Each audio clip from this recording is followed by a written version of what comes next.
Jo, hvad så YouTube, mand? Længe siden. Står lige og uploader lidt til de lange lorteknaller der. Jeg er i gang med at gøre jakken klar til salg. Eller, den skal bare til bytte med en hot. Lortet kører sgu ikke. Jeg ved ikke hvorfor, men vi har ikke fået filmet, at vi får bygget motoren op på jakken. Alle de motorer er jo kraftigt med helt nyt, jo. Man kan lige komme en bitte billede af den her.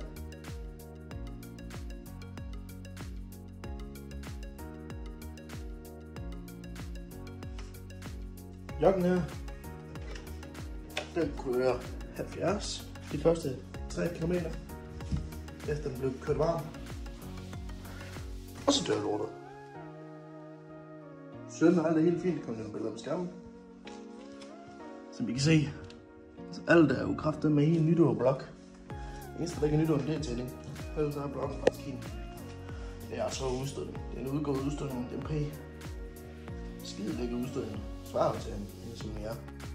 Så selve knallen, den kan sgu godt trænge lidt til en god forfriskning. Der er alt virkelig under over elstarten, men startermotor og alt ligger i stedkast. Så det er sgu ikke fordi det er så slemt.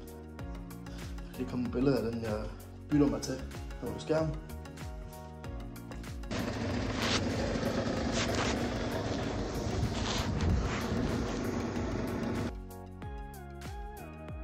Nu er jeg jo godt nok kun 16. Men jeg køber så en lille fin dyt. Skide lækker.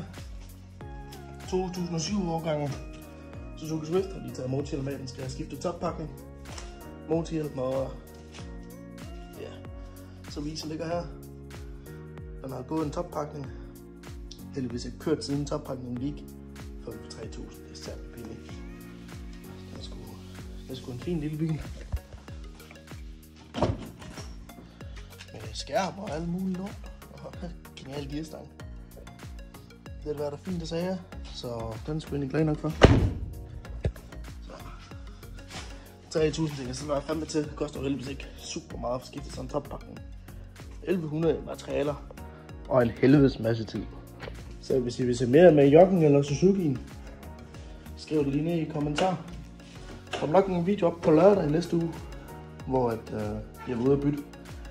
Grunden til at den først kommer op lørdag aften, det er fordi jeg skal jo arbejde lørdag, og jeg henter den fredag. Jeg skal nok blive færdig, henter den fredag aften. Så siger jeg farvel til den her. Jeg skal lige ikke gøre ren længere. Lidt fuldklædt og sådan. Lidt småting, vi skal vaske af, så er den klar. Ja. Så må vi se det tiden bringer. Der kommer nok nogle kørevlogs, fordi at mig og min kammerat Bølle, ham på den grå jakke, som jeg har set førhen, han skal starte uddannelse sammen med mig. Så jeg er lige blevet færdig med kørekort. Så nu kan jeg køre, uden skal tænke over det. Det glæder jeg mig fandme til. Og jeg holder opdateret. Så ikke